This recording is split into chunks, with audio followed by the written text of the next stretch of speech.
we welcome you to the Priscilla R. Tyson Cultural Arts Center for our Conversations and Coffee program this 22nd day of June. And did you realize this is really the first full day of summer? Yesterday, the solstice started at, 11:28 a.m.? But today's the first full day of summertime. Can you believe it? Oh. No.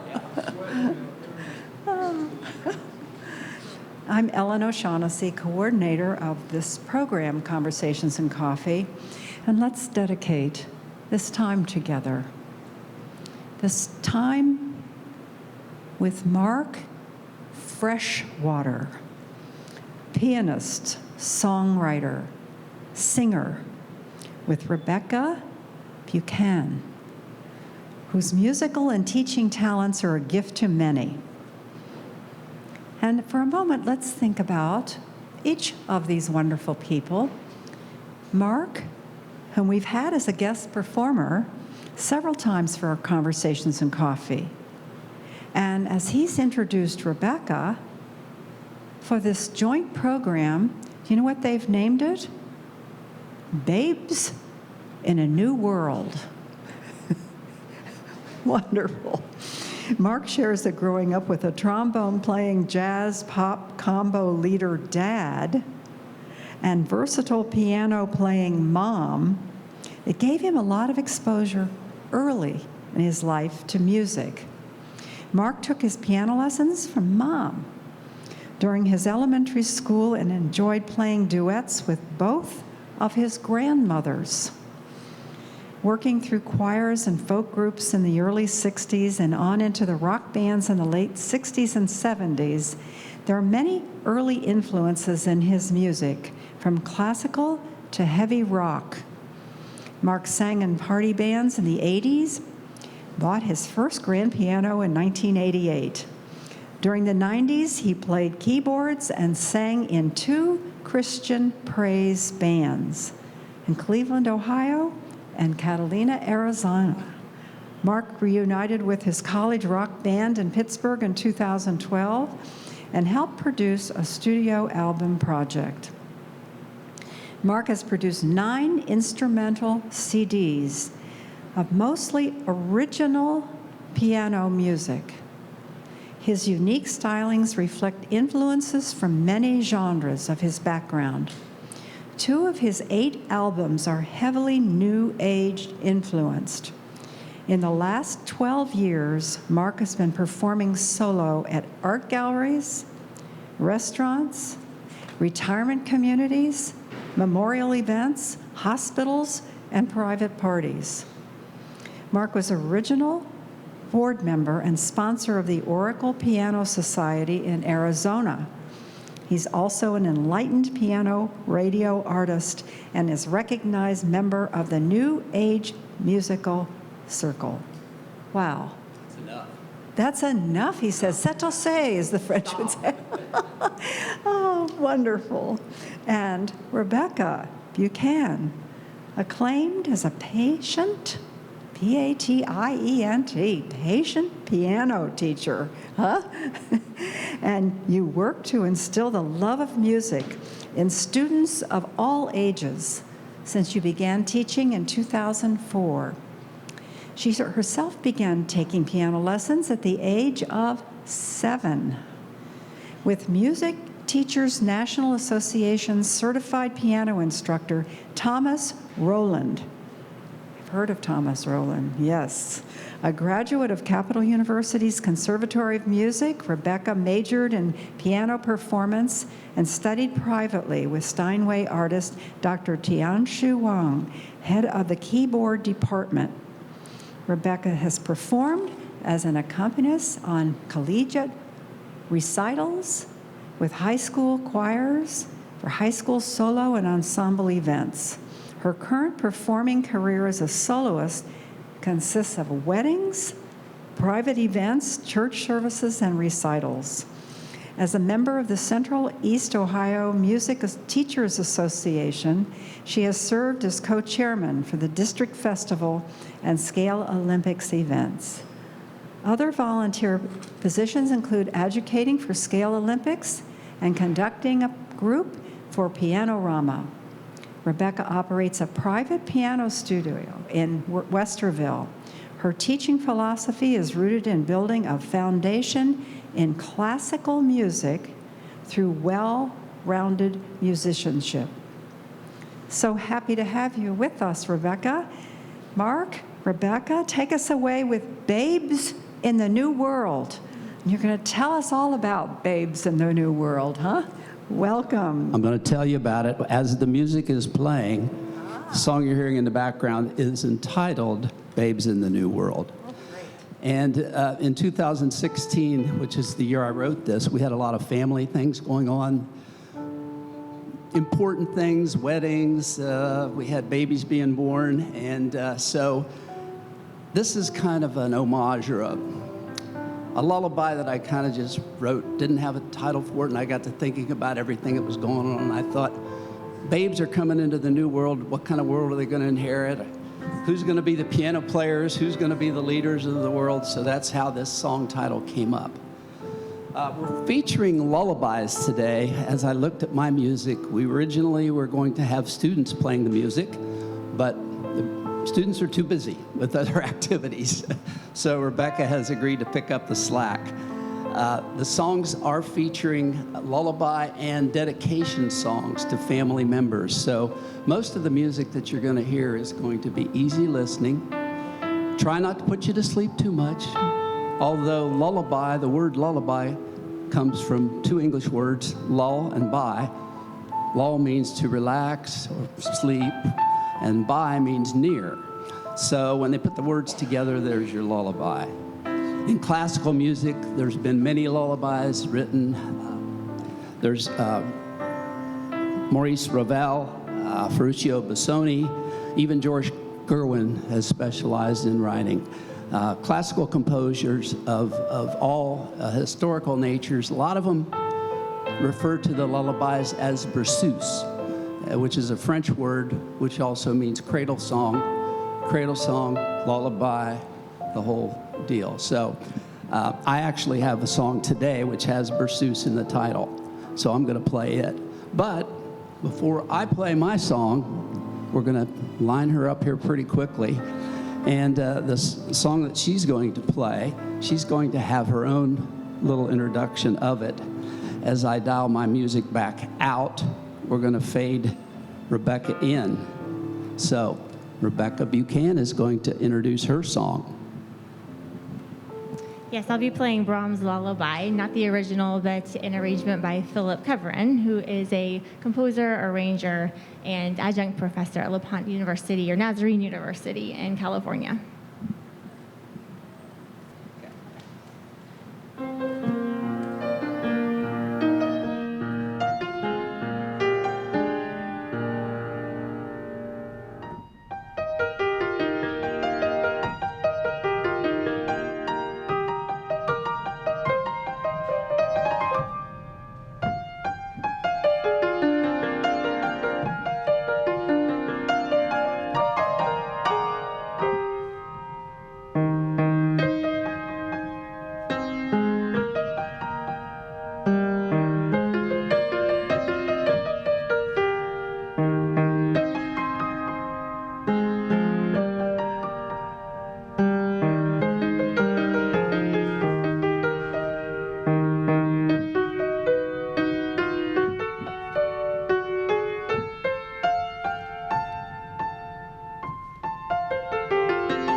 beautiful.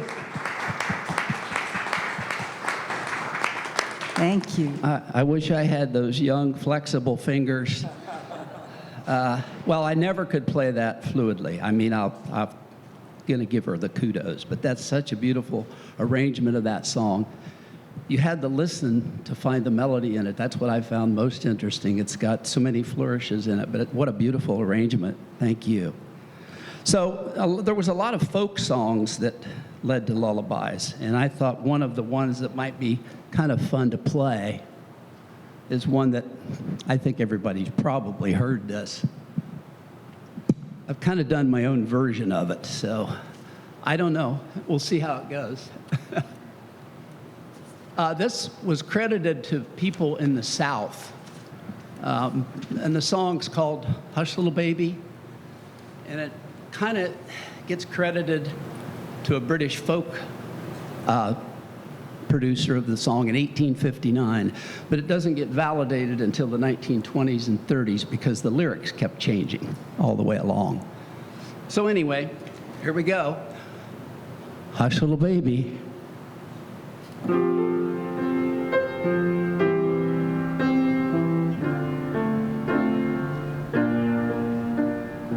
Hush, little baby, don't say a word. Mama's gonna buy you a mockingbird. If that mockingbird don't sing, Mama's gonna buy you a diamond ring. Hush, little baby, hush, little baby, don't you cry.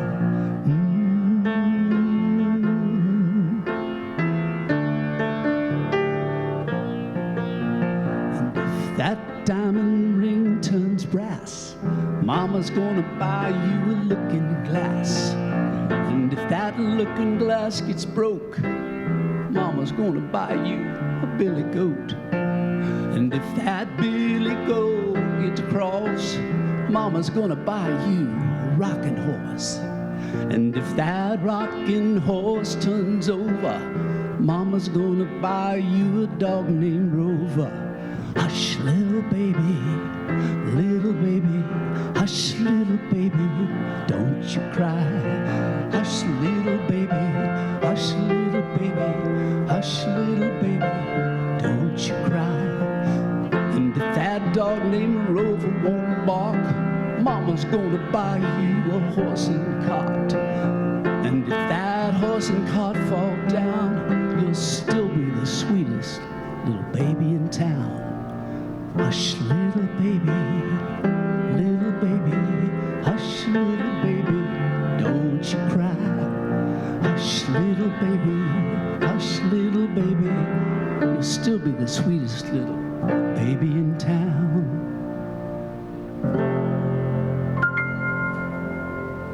Wonderful. Hush, little baby. Well, now we're going to put Rebecca back on stage playing a melody written for my daughter. It's called Jill Marie's Melody.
Anyone like to comment?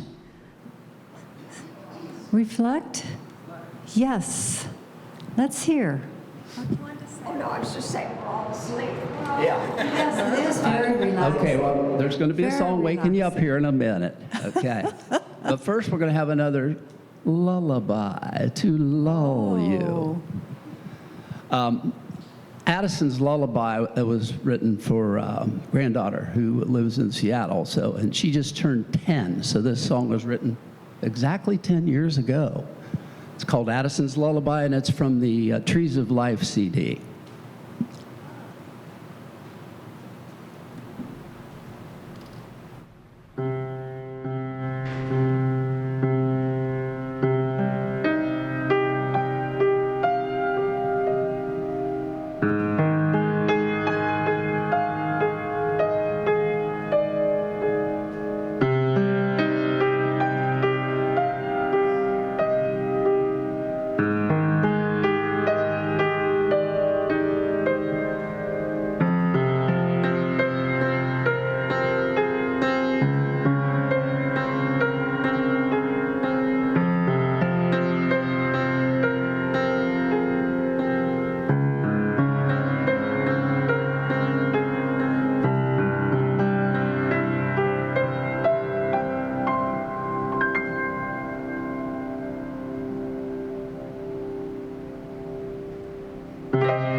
Addison's Lullaby. Beautiful, beautiful.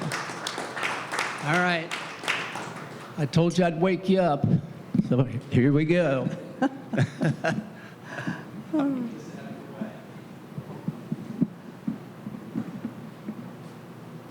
What does that music do for you? What does it do for you, Mark? And yours, Rebecca? What? It moves me. Or tell us about that. First, we're going to get her fired up here. Okay. The birth of a child. Birth of a child always moves you. Babies are so fragile, and so that's all delicate. But then when they grow up, and then they turn 6 years old, Bring the baby up. you take them up into the mountains. Yeah. You take them hiking, and they go up to a waterfall, and they go hiking, and it's just so exciting. And so it gets so exciting. You take those kids and you go on a hike. You're going to go see the waterfalls up in Seattle, to Snoqualmie Falls.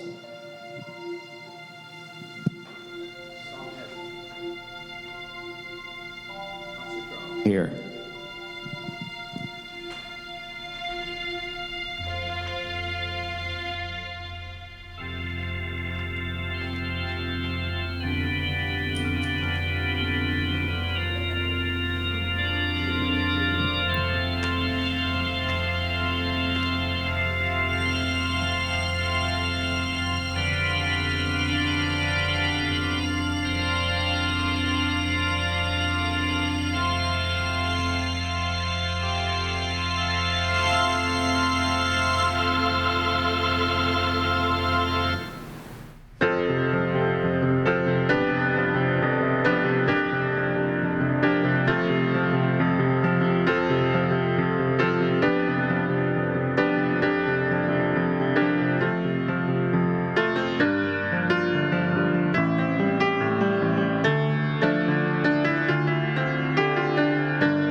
Beautiful, Rebecca. Tell us about that composition, how it goes from like a major sound to a minor sound. What's happening in the mood of that? Well, we can both talk about that. Yeah, let's tell us The about it. one thing that she liked was how it ended. That kind of the slowing down at the very end, like, okay, we did the mountain hiking, now we're going to relax. Yeah, as a classical musician, I feel like is this on? Yeah. Okay, yeah, my voice isn't very good. As a classical musician, I really favor love the Romantic era and some modern works as well, but we live for color changes, and that's essentially what happened at the end of that composition, is a complete shift of mood.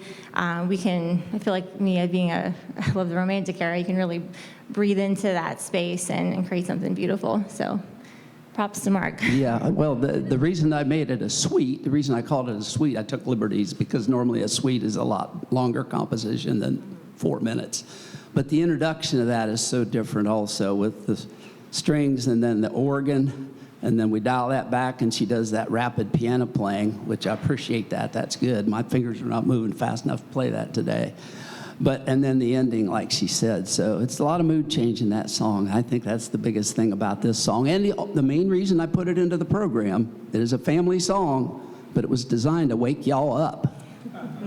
Now, she's had 1.5 minutes to rest, but we're going to task her to play another song. Yes, this next song was written for a good friend of ours who had a daughter born while we were in Arizona, and I was moved by her birth, so it's called Samara's Song. So this is what you wrote. All these songs are my Mark. songs, Yes. except for the piece at the beginning that she played, and of Okay. course the folk song that I played, but all the rest of the music's mine. Beautiful.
Let's hear from People in the audience here.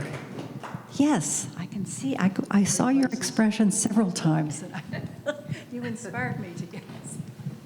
I just got to say, I can really feel the passion in it.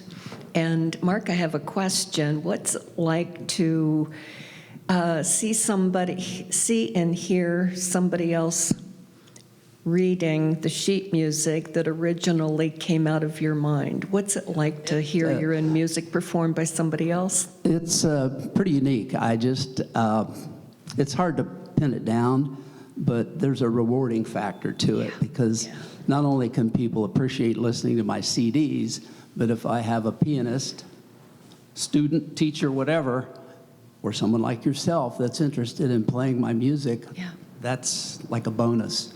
Writing it and recording it and putting it out there for people to listen to CDs is one dimension, right. But having it played live or performed live, it's very sweet. It's very nice. But the reason I ask is because you've given me some of your sheet music, that I've enjoyed playing as well, and I know what it does to me to hear it on your CD and then to see it written on the notes. I know what I kind of can relate to it, but it's got to be an amazing feeling. It is an amazing feeling. And speaking of that, today I took the last few days and put the song list together, and I have a few discs that are on the back table where there's 8 or 9 copies of today's program. Those are free.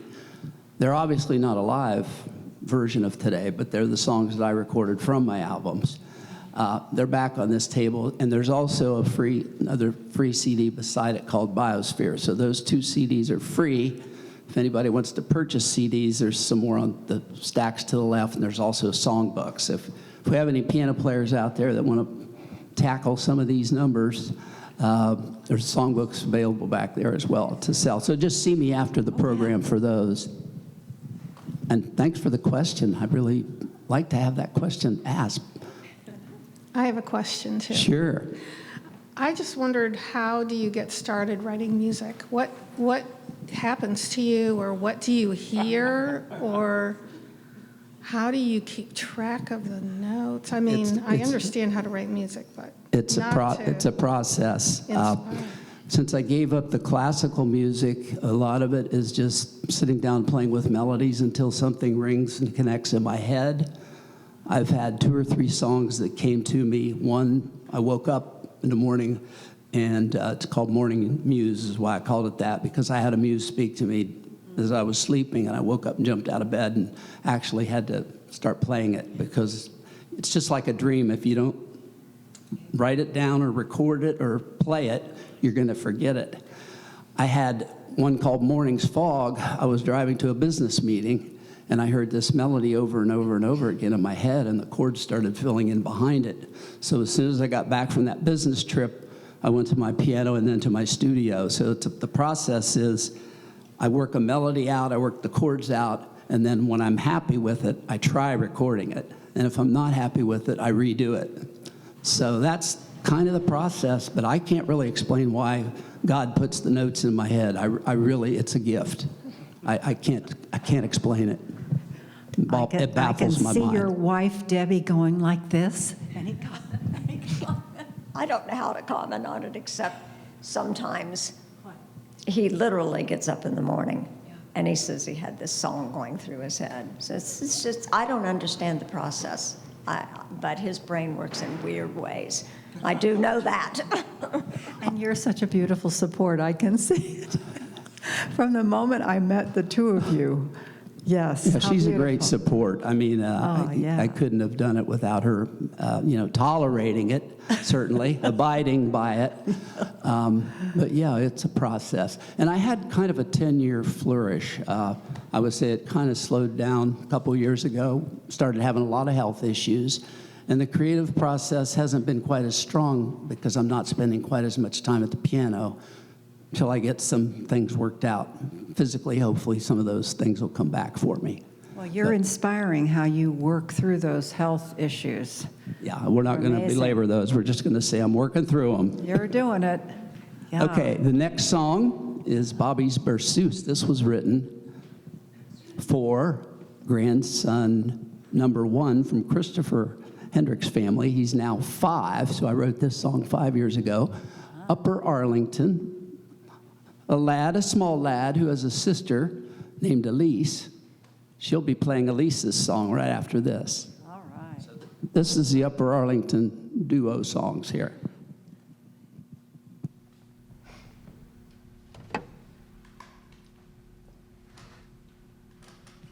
Bobby's verses.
That repeated theme, what were you saying and singing in your heart?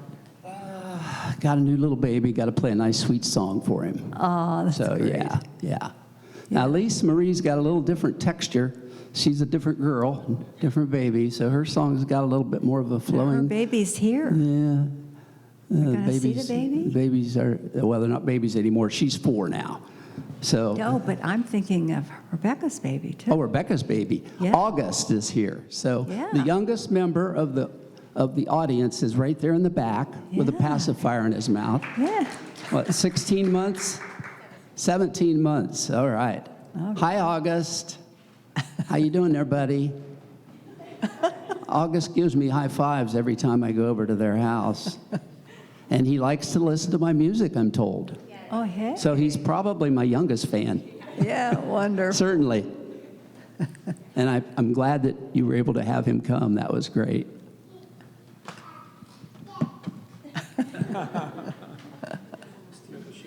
Yes.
So we could hear that melody repeating itself. Is that what it is that you wake up with? Sometimes.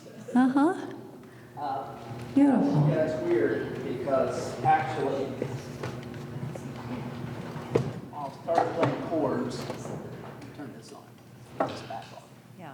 Yeah, I'll start. Well, I got a dead one. Yeah. No, I got one back here. Okay, this one's back. Now we want to hear. There we go. Sometimes I'll hear the chords before I hear the melody. And like if I play a chord, then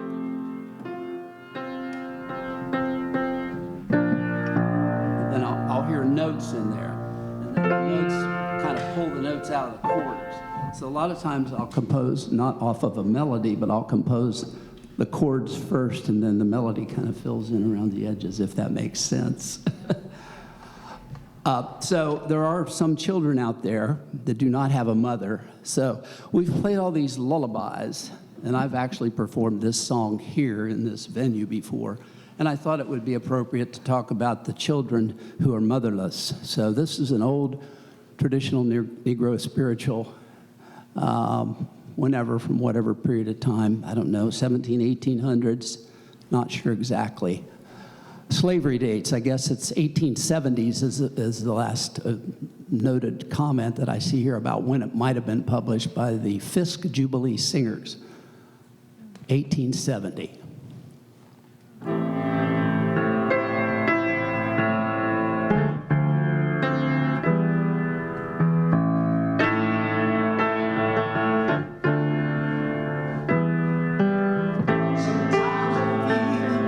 like a motherless child. Sometimes I feel like a motherless child. Sometimes I feel like a motherless child.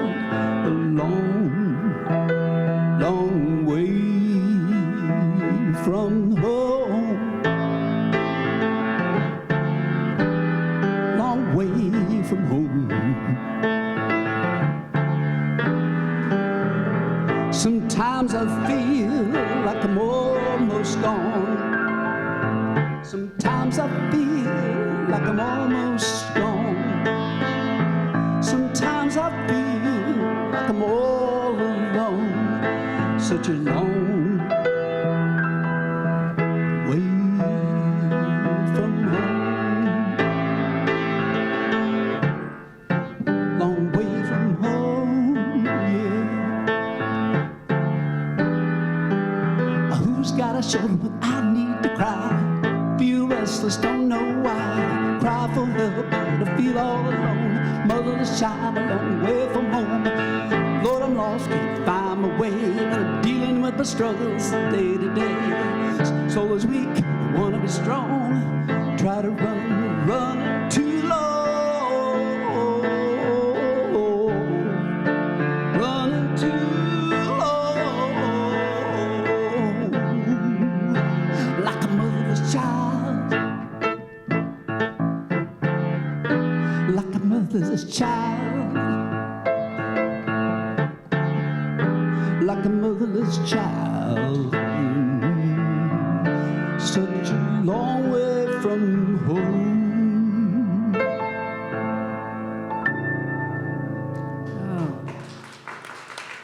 You got soul, Mark. So that's soulful, and that's why I like that song. Somebody that doesn't have their mother is probably feeling a lot of soulful feelings. So that's what I try to convey in my performance of that. You know, this building was built in 1865. Wow. And that's from It's, 1870. 1870, that song. So something very special here next, and I'm going to actually let Rebecca introduce both the composer and how she's going to perform this song and stories that go with it, and et cetera, et cetera, et cetera.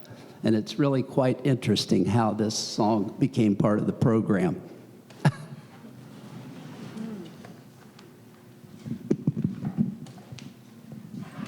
Well, Claire de Lune has been in my repertoire, I was counting the other day, for 21 years. I first learned it, well, just first some background information about Claire de Lune. It is written by Claude Debussy, who is an Impressionist composer. He broke all of the rules of the Romantic era, so I really was drawn to him because he would do things with harmonies that wasn't done before and kind of paved the way for a lot of other Impressionist composers. Think of a Van Gogh painting and all the blurred lines. You'll hear a lot of blurred harmonies that are really pleasant. I think it's a very palatable piece for a wide audience. A lot of what we play in classical music isn't so welcomed, but my grandfather was a prisoner of war during World War II, and born in early 1920s, and so we always had a beautiful relationship. But he asked me when I was 11 or 12 years old, after I had been taking lessons for a couple of years, if I knew Claire de Lune, and my response was, who? I didn't know who Claire was, to my defense, but he, after laughing, he explained the piece and never really told me how much this song meant to him. I found out over the years, because after I learned this piece when I was 16 years old, he definitely berated me for, he loved this piece so much, he knew it in and out, the ins and outs of the piece, and definitely wanted to hear something different from his 16-year-old granddaughter. But years later, or in the coming years, I would play it every single time we were in Marion visiting them, or when he was at our home. And I would always get a good job, Becky, but I knew I hadn't yet arrived to what he wanted, just from a musical standpoint.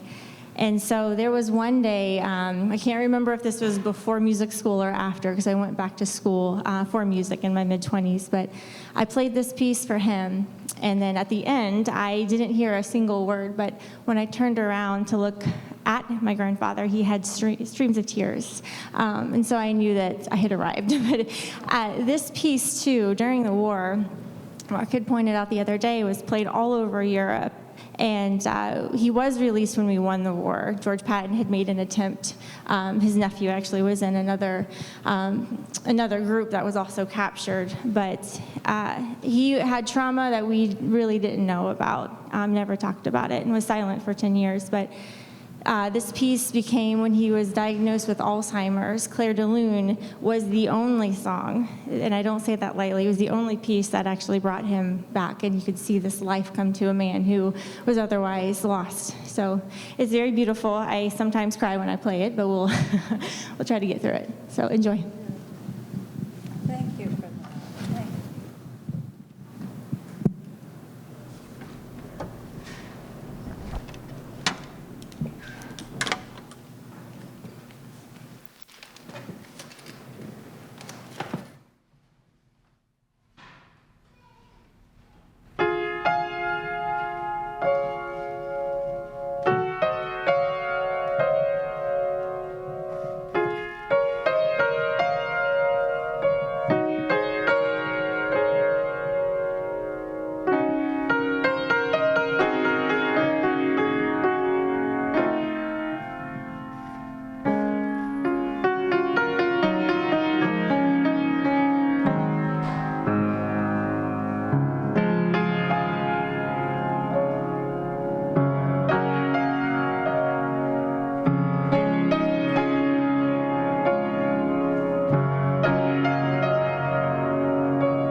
Beautiful, beautiful. Yes. Yes, That beautiful. is good.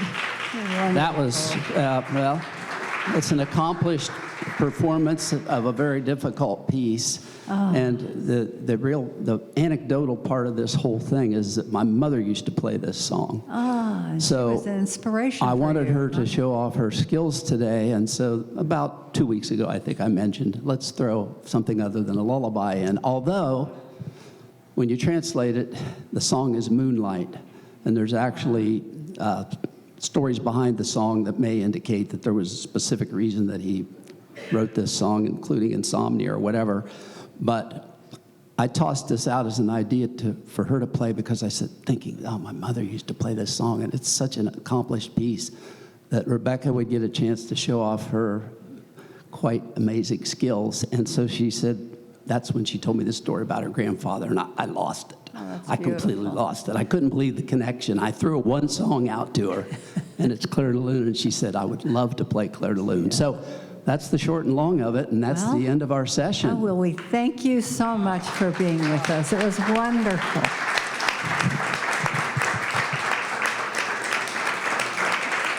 Thank you, and for your family for being with us. It was just great. And again, the music that was played today, and not her version, but there's another Claire de Lune back here too, that's on these CDs back here. There's about 8 or 9 copies, so you can grab one of those. Every song that we played today is on that CD. And then that's there a are gift of Mark. Yeah. That's a gift. Thank you. But yes, and there's also another CD that's available back here. Those are free. Biosphere is free. The music from today is free. And if you're interested in songbooks, other CDs are available back here. Come back and browse if you're interested. Thank you very much. And Rebecca, bring your family here. Come on, let's come out here. Come on. And you too, Mama. Come on. Okay, Karen, come on up. Come on. I tried to get You my dad too. here, but this is You're my all mother the and inspiration. Oh, that's right, August. cousin. Come on, cousin. And that one, Oh, yeah? that one, and that one. Oh, everybody come forward. Celebrate. You have to be in some way inspirational for, come on.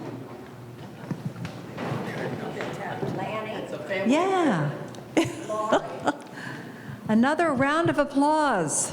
Yes. Inspiration. Oh, great. Wonderful, wonderful. Thank you, each one of you, for being such an inspiration, huh? For Rebecca and Mark with us today. It was wonderful.